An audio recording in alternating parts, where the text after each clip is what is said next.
नमस्ते माझ्या विद्यार्थी मित्रांनो, मी Priyanka and welcome to our channel Ubuntu.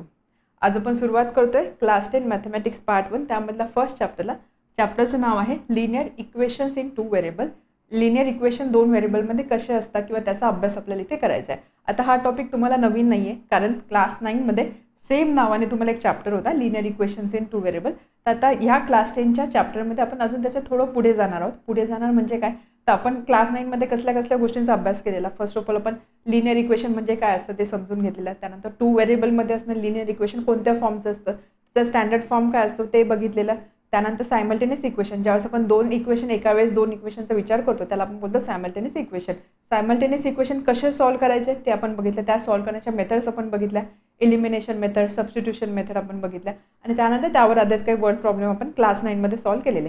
तर आता क्लास 10मध्ये आपल्याला काय करायचं आहे, आपल्याला फर्स्ट जो प्रॅक्टिस सेट आहे तो फर्स्ट प्रॅक्टिस सेट या सगळ्या गोष्टींची रिव्हिजन आहे. म्हणजे आपण जे सायमल्टेनियस इक्वेशन सॉल्व्ह करण्याच्या ज्या दोन मेथड बघितलेल्या, एलिमिनेशन आणि सबस्टिट्यूशन मेथड, तर त्यावर आधारित काही क्वेश्चन्स आपल्याला आधी सॉल्व्ह करायचे. So this is for revision. त्यानंतर आपण ग्राफचा यूज इथे करणार आहोत. ग्राफचा यूज करून इक्वेशन कसे दाखवायचे किंवा दोन सायमल्टेनियस इक्वेशन त्याचं सोल्युशन विथ ग्राफिकल मेथड कसं फाइंड करायचे ते आपल्याला बघायचं आहे. त्यानंतर आपण एक नवीन टर्म शिकणार आहोत, that is called as determinant. Determinant काय असतं किंवा त्याचा अर्थ काय असतो, कशा पद्धतीने आपण नंबर्स डिटर्मिनंटमध्ये रिप्रेझेंट करतो, या सगळ्या गोष्टी डिस्कस केल्यानंतर आपण ह्या डिटर्मिनंटचा यूज करून एक रूल शिकणार आहोत. त्याचं नाव आहे क्रॅमर्स रूल. ठीक आहे. तर क्रॅमर्स रूलचा यूज होतो ज्यावेळेस आपल्याला असे सायमल्टेनियस इक्वेशन सॉल्व्ह करायचे असतात, त्यावेळेस हे इक्वेशन आपण क्रॅमर्स रूलचा यूज करून सॉल्व्ह करू शकतो. तर तो रूल आपल्याला समजून घ्यायचा आहे. आणि त्यानंतर वर्ड प्रॉब्लेम म्हणजे काय, लिनियर इक्वेशनचा यूज रिअल लाईफमध्ये कुठे होतो किंवा रिअल लाईफ ॲप्लिकेशन काय काय आहे किंवा मॅथमॅटिक्सचे प्रॉब्लेम लिनियर इक्वेशनचा यूज करून कसा सॉल्व्ह करू शकतो, या सगळ्या गोष्टी आपल्याला बघायच्या आहे. ओके. आता ह्या चॅप्टरमध्ये आपण सगळ्या बेसिकची तर एकदा रिव्हिजन करणारच आहोत. बट तरीसुद्धा जर तुम्हाला इन डिटेल सगळ्या गोष्टी समजून घ्यायच्या असतील तर क्लास 9चा लिनियर इक्वेशन इन 2 व्हेरिएबल्स हा व्हिडिओ नक्की बघा. त्या व्हिडिओमध्ये सगळ्या गोष्टी अगदी डिटेलमध्ये समजून सांगितलेल्या आहे. इव्हन दिलेल्या इक्वेशन लिनियर इक्वेशनच का बोलतात हे ग्राफिकली सुद्धा समजून सांगितलेलं आहे. ग्राफिकली लिनियर इक्वेशनचा ग्राफ असाच काय येतो, त्याच्यावर त्याला लिनियर इक्वेशन नाव का मिळालं, या सगळ्या गोष्टी समजून सांगितलेल्या आहे. तर हा चॅप्टर सुरू करण्याआधी ॲटलिस्ट त्या व्हिडिओचा सुरुवातीचा इंट्रोडक्शनचा पार्ट तरी बघा. ओके. सो आपण आता सुरुवात करूया. What is linear equation in 2 variable. So first equation म्हणजे काय. इक्वेशन ज्यावेळेस आपण बोलतो तर आपल्या डोळ्यासमोर लगेच येतं एक इक्वल टूचं साईन असतं. या साईडला काही टर्म्स असतात, या साईडला काही टर्म्स असतात. तर आपण जनरली काय बोलतो, या साईडची जी टर्म असते याला आपण बोलतो LHS किंवा दिस इज लेफ्ट हँड साईड आणि या साईडला असते राईट हँड साईड. बरोबर. सो याला आपण जनरली बोलतो इक्वेशन. तर इक्वेशन म्हणजे काय, सपोज मी एक स्टेटमेंट बोलली, एक नंबर आहे, sum of a number and, suppose एक स्टेटमेंट मी असं लिहिते, sum of a number and sum of a number and 5 is 10. काय स्टेटमेंट लिहिलं, sum of a number and 5 is 10. एक नंबर आहे आणि 5 यांची सम येते 10, असं एक स्टेटमेंट मी बोलले. आता हे स्टेटमेंट जर मला एक्सप्रेस करायचं असेल इक्वेशनच्या फॉर्ममध्ये, ते मी कसं लिहिणार, सम ऑफ अ नंबर कोणता आहे तो मला माहिती नाही, म्हणून मी काय करेन, let number be x. Suppose तो नंबर जो आहे तो मी एक्स असं ॲझ्युम केलं, लेट नंबर बी एक्स. मग हेच मी कसं लिहू शकते, सम ऑफ अ नंबर आहे x and 5, sum of a number and 5 is म्हणजे इज इक्वल टू 10. तर हे झालं एक इक्वेशन. ठीक आहे. दिस इज वन इक्वेशन. याच पद्धतीने सपोज मी असं बोलली, sum of two numbers is 10. दोन नंबर आहे त्याची सम आहे 10. आता हे नंबर कोणते हे मला माहिती नाही, त्यामुळे मी इथे काय करणार, लेट नंबर्स बी, आपण असं कन्सिडर करू, एक नंबर एक्स आहे आणि दुसरा नंबर वाय आहे, let numbers be x and y. त्यामुळे मी हे कसं लिहू शकते, therefore sum of two numbers, एक नंबर आहे एक्स एक नंबर आहे y, is equal to 10. So this is again equation. तर हे झाले दोन इक्वेशन. ठीक आहे. आता याच्यामध्ये एक्स आणि वाय याची व्हॅल्यू फिक्स नाही आहे, एक्स आणि वायची व्हॅल्यू चेंज होऊ शकते, व्हॅल्यू इज नॉट फिक्स. त्यामुळे हे जे एक्स वाय ह्या ज्या टर्म्स आपण कन्सिडर करतो ना, याला आपण बोलतो व्हेरिएबल. याला आपण काय बोलतो, व्हेरिएबल. ठीक आहे. एक्स असेल, वाय असेल, एम असेल, एन असेल, कोणताही एखादा लेटर असेल त्याला आपण बोलतो व्हेरिएबल. ज्याची व्हॅल्यू फिक्स नसेल दॅट इज व्हेरिएबल. तर इथे जर तुम्ही बघितलं ह्या इक्वेशनमध्ये तुम्हाला किती व्हेरिएबल दिसत आहे, किती डिस्टिंक्ट व्हेरिएबल दिसत आहे, एक आहे एक्स दुसरा आहे वाय. त्यामुळे हे आहे इक्वेशन इन 2 व्हेरिएबल्स. याला आपण काय बोलणार, इक्वेशन आहे, करेक्ट, इन 2 व्हेरिएबल्स. त्याच पद्धतीने इथे किती व्हेरिएबल दिसतं, फक्त एकच व्हेरिएबल दिसतोय एक्स, त्यामुळे दिस इज इक्वेशन इन 1 व्हेरिएबल. ठीक आहे. समजले इथपर्यंत. Equation in one variable, equation in two variable. आपल्याला बघायचं linear equation in two variables. Equation in two variable म्हणजे या टाईपमध्ये काहीतरी असणार आहे. बट लिनियर इक्वेशन म्हणजे काय, लिनियर इक्वेशन म्हणजे काय, आपण ह्या गोष्टी बऱ्याचदा डिस्कस केलेल्या आहे. लिनियर, क्वाड्रॅटिक या सगळ्या टर्म्स आपण बघितलेल्या आहे. लिनियर म्हणजे काय, जे काही इक्वेशन असेल त्याच्यामध्ये असणारा जो व्हेरिएबल आहे त्याची पॉवर किंवा त्याची पॉवर पाहिजे 1, किंवा टर्म जी असेल त्या टर्मची पॉवर ऑर डिग्री पाहिजे 1. याचा अर्थ काय, सपोज हे जे इक्वेशन मी लिहिलं x plus y is equal to 10, यामध्ये एक्सची पॉवर किती आहे 1, वायची पॉवर किती आहे 1. So this is linear equation. हे लिनियर इक्वेशन झालं. X plus 5 is equal to 0, this is again linear equation, कारण व्हेरिएबलची पॉवर किती आहे 1. ठीक आहे, दिस इज लिनियर इक्वेशन. सपोज मी असं लिहिलं 5x plus 4y is equal to 25. एक्सची पॉवर 1, वायची पॉवर 1, व्हेरिएबलची पॉवर आपण चेक करतो, that power is 1, that means this is linear equation. सपोज मी असं इक्वेशन लिहिलं 3x² plus 2x is equal to 7. यामध्ये व्हेरिएबल आहे एक्स, एक्सची मॅक्झिमम पॉवर किती आहे 2, इथे आहे 1. सो इथे पॉवर आहे 2 पॉवर आहे म्हणजे काय, याचा तर this is not linear equation. याला आपण क्वाड्रॅटिक इक्वेशन बोलतो, but this is not linear equation. So linear इक्वेशनला आपण कसं डिफाईन किंवा कसं मेन्शन करू शकतो, किंवा linear equation in two variable याचा अर्थ काय. So linear equation in two variable, linear equation in two variables means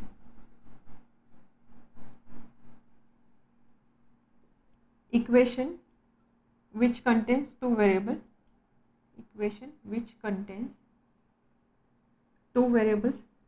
obviously नावावरूनच आपल्याला समजतंय की linear equation in two variable म्हणजे व्हेरिएबल किती असणार 2. So linear equation in two variable means equation which contains two variable, असे equation की ज्याच्यामध्ये 2 व्हेरिएबल असतील and degree of each term containing variable is 1. आणि प्रत्येक टर्म की ज्याच्यामध्ये व्हेरिएबल आहे त्याची डिग्री आहे 1. टर्म म्हणजे टर्मचा अर्थ समजतो, ही एक टर्म झाली. ठीक आहे, ही एक टर्म झाली. सपोज मी असं लिहिलं 2x plus 4y is equal to 10. ही एक टर्म आहे, ही एक टर्म आहे. So linear equation in two variable means equation which contains two variable, 2 variable पाहिजे and degree of each term containing variable. आता ही एक टर्म आहे, ही एक टर्म आहे, या टर्ममध्ये व्हेरिएबल आहे, या टर्ममध्ये सुद्धा व्हेरिएबल आहे. डिग्री किती आहे याची 1, याची किती आहे 1, हॅज पॉवर किती आहे 1. So this is linear equation. तर याला आपण बोलतो linear equation in two variable. So समजलं linear equation in two variable म्हणजे काय. सो थोडक्यात काय, इक्वेशन पाहिजे, 2 व्हेरिएबल पाहिजे आणि त्याची मॅक्झिमम पॉवर पाहिजे 1. ठीक आहे, तर हे जे linear equation in two variable असतात याचा जनरलाइज फॉर्म सुद्धा आपण क्लास 9 मध्ये बघितलेला. म्हणजे जनरलाइज फॉर्ममध्ये आपण कसे एक्सप्रेस करू शकतो, x plus by plus c is equal to 0. हे झालं generalise form of linear equation in two variable. 2 variable आहे एक्स आणि वाय. ठीक आहे, याची मॅक्झिमम, ही एक टर्म आहे ज्याच्यामध्ये व्हेरिएबल आहे, ही एक टर्म आहे याच्यामध्ये व्हेरिएबल आहे, याची मॅक्झिमम पॉवर आहे 1 किंवा मॅक्झिमम डिग्री आहे 1, इथे सुद्धा 1 आहे. So this is generalise form of linear equation in two variables. आता आपण काही इक्वेशन्स लिहूया आणि आपण चेक करूया की दिलेले equation linear equation in two variable आहे की नाही आहे. त्यामुळे तुमची ही टर्म अजून क्लिअर होईल. काही इक्वेशन्स इथे लिहिलेले आहेत, आपल्याला चेक करायचं हे equation linear equation in two variable आहे की नाही आहे. So first √5x plus 2y is equal to 20. 2 variable आहे, एक्स हा व्हेरिएबल आहे, वाय हा व्हेरिएबल आहे. सो एक कंडिशन तर सॅटिस्फाय झाली. नेक्स्ट कंडिशन काय आहे की प्रत्येक टर्म की ज्याच्यामध्ये व्हेरिएबल आहे म्हणजे ही टर्म याची मॅक्झिमम पॉवर किती पाहिजे 1 पाहिजे. ठीक आहे, मॅक्झिमम डिग्री पाहिजे 1. एक्सची पॉवर किती आहे 1, वायची पॉवर आहे 1. So this is linear equation in two variable. आता इथे बऱ्याचदा असं कन्फ्युजन होतं की इथे √5 आहे, बट √5 हा तर एक नंबर आहे. आपल्याला कशावरती फोकस करायचं, आपल्याला व्हेरिएबलवरती फोकस करायचं आहे. त्यामुळे ते √5 असेल, √10 असेल, इव्हन -√5 असेल, काही नंबर असू शकतो, या नंबरने फरक पडत नाही. So this is linear equation in two variable.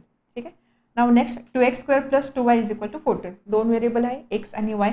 First condition तर सॅटिस्फाय झाली. बट नेक्स्ट कंडिशन आपण काय बघतो की प्रत्येक टर्म की ज्याच्यामध्ये व्हेरिएबल आहे त्याची मॅक्झिमम पॉवर पाहिजे 1, वायची पॉवर तर 1 आहे, बट एक्सची पॉवर आहे 2. सो कंडिशन सॅटिस्फाय करत नाही आहे, therefore this is not linear equation in two variable. ठीक आहे, दिस is not linear equation. Next 2/x plus 1/y is equal to 9. आता इथे जर बघितलं एक्सची पॉवर आहे -1, y power -1 is equal to 9. ठीक आहे, निगेटिव्ह पॉवर आहे. So this is not linear equation in two variable. Okay, last 5xy plus 2y minus 13 is equal to 0. X आणि वाय हे 2 व्हेरिएबल आहे, बट इथे प्रत्येक टर्म्स आपण कन्सिडर केली की ज्याच्यामध्ये व्हेरिएबल आहे. सो फर्स्ट टर्म इथे एक्सची पॉवर 1 आहे, इथे वायची पॉवर 1 आहे. त्यामुळे याची मॅक्झिमम पॉवर किंवा ह्या टर्म इथे ह्या केसमध्ये मॅक्झिमम डिग्री किती जाणार आहे 2. ठीक आहे, 1 + 1 2. त्यामुळे हे सुद्धा लिनियर इक्वेशन इन 2 व्हेरिएबल नाही आहे. ठीक आहे, ही गोष्ट लक्षात ठेवा. एक्स वाय दोन टर्म्स आहे, इथे पॉवर 1 आहे, इथे पॉवर 1 आहे, म्हणजेच काय दिस इज नॉट लिनियर इक्वेशन. तर अशा पद्धतीने आपण लिनियर इक्वेशन आयडेंटिफाय करतो.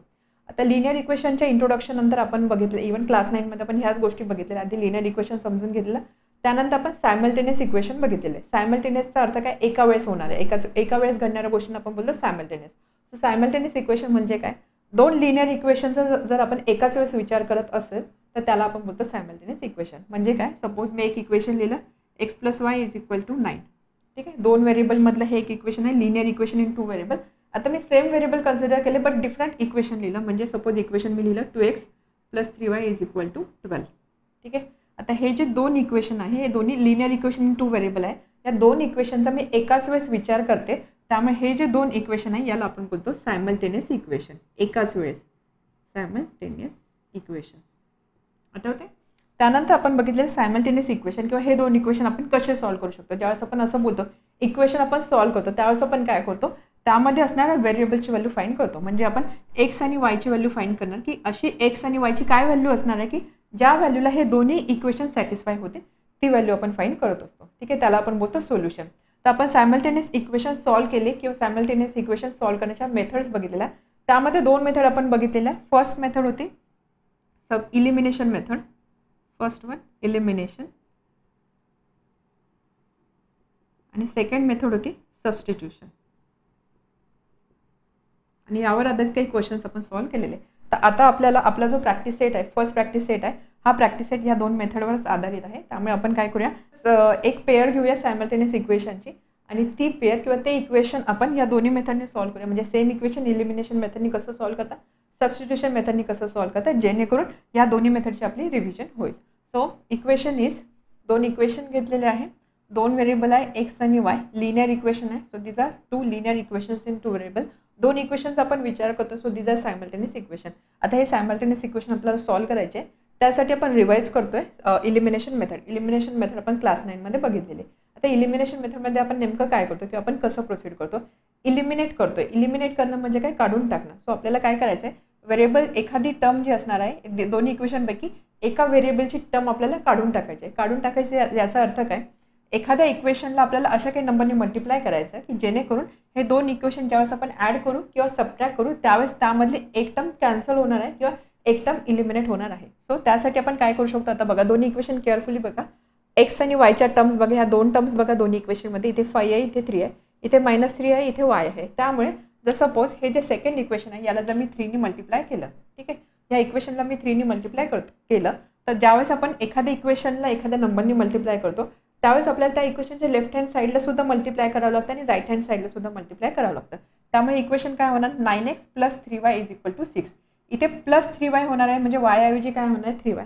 त्यानंतर जर हे दोन इक्वेशन मी ॲड केले तर -3y आणि +3y कॅन्सल होणार.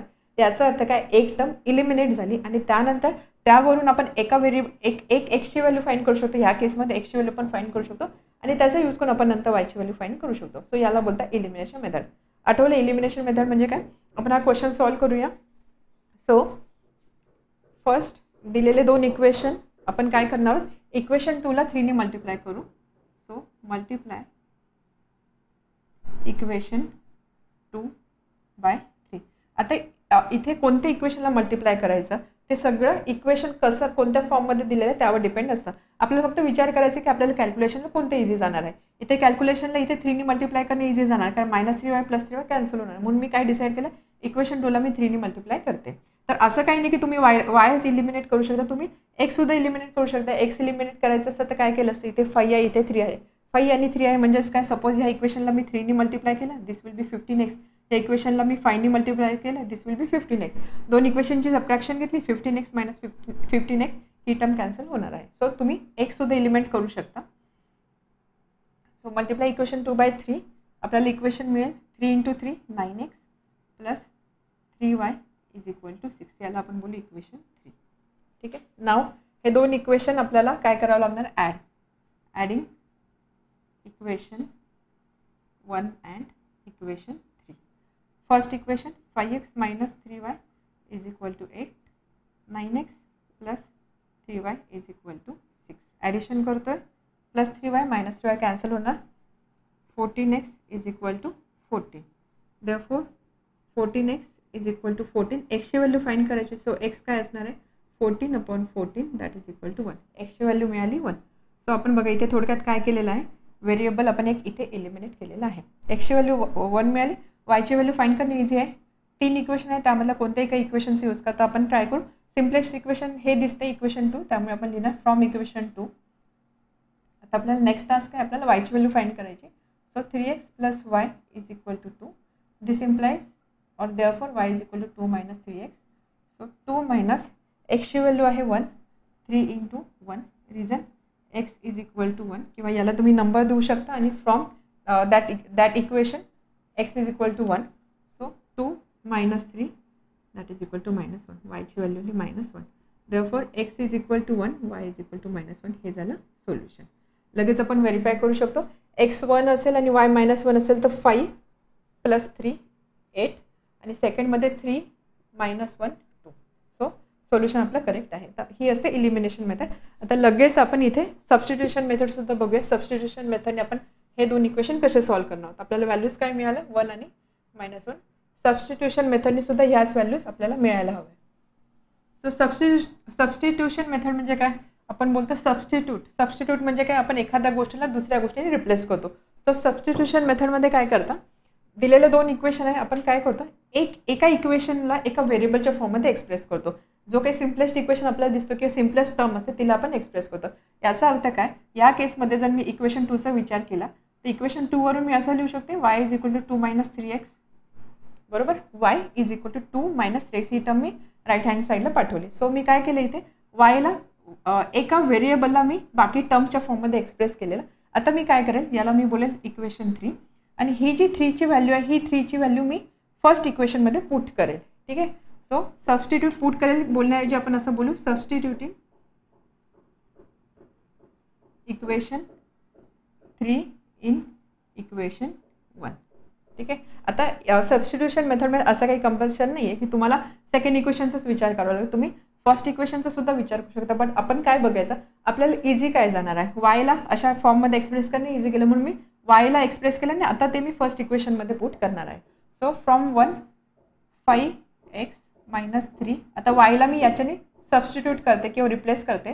-3 इंटू वायची व्हॅल्यू मी लिहिणार 2 minus 3x is equal to 8. Therefore 5x minus 6 plus 9x is equal to 8.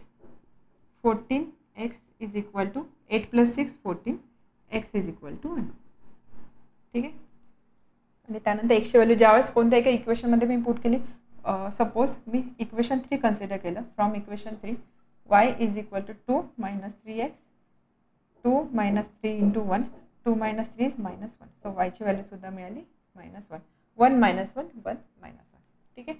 तर ही असते सबस्टिट्यूशन मेथड. समजलं, एका व्हेरिएबलला एक्सप्रेस करतो आपण, ती व्हेरिएबलची व्हॅल्यू दुसऱ्या इक्वेशनमध्ये पुट करतो. सो सबस्टिट्यूट करतो म्हणून याला बोलतात सबस्टिट्यूशन मेथड. आता यामध्ये आपण एक काम करूया. फर्स्ट इक्वेशन, आता इथे आपण वायला एक्सप्रेस करणार तर आपण फर्स्ट इक्वेशनचा यूज करून एका व्हेरिएबलच्या फॉर्ममध्ये एक्सप्रेस करून ते एका इक्वेशनमध्ये पुट करून बघूया. सो बघा काय असणार आहे सोल्युशन. सपोज आपण आता इथे वायला एक्सप्रेस केलं, आपण एक्सला एक्सप्रेस करूया. So 5x is equal to 8 plus 3y. So एक्सची व्हॅल्यू काय असणार आहे 8 प्लस 3y अपॉन 5. हे मिळालं मला फर्स्ट इक्वेशनपासून. मग मी काय केलं, तर ही व्हॅल्यू सेकंड इक्वेशनमध्ये पुट करेल. 3 इंटू एक्स. एक्सच्या ऐवजी मी ही टर्म लिहिणार 8 plus 3y upon 5 plus y is equal to 2. Therefore upon 3ने आपण इथे ब्रॅकेटमध्ये मल्टिप्लाय केलं plus 5y upon 5 is equal to 2. So 5 into 2 10. So 14y is equal to 10 minus 24. 14y is equal to minus 14. वायची value आली -1. ठीक आहे. बघा सेम आन्सर मिळत आहे. बट इथे थोडं कॅल्क्युलेशन इझी होतं, तर तुम्ही कोणत्याही एका वेने फाइंड करू शकता. तर हे होतं all about elimination method and substitution method.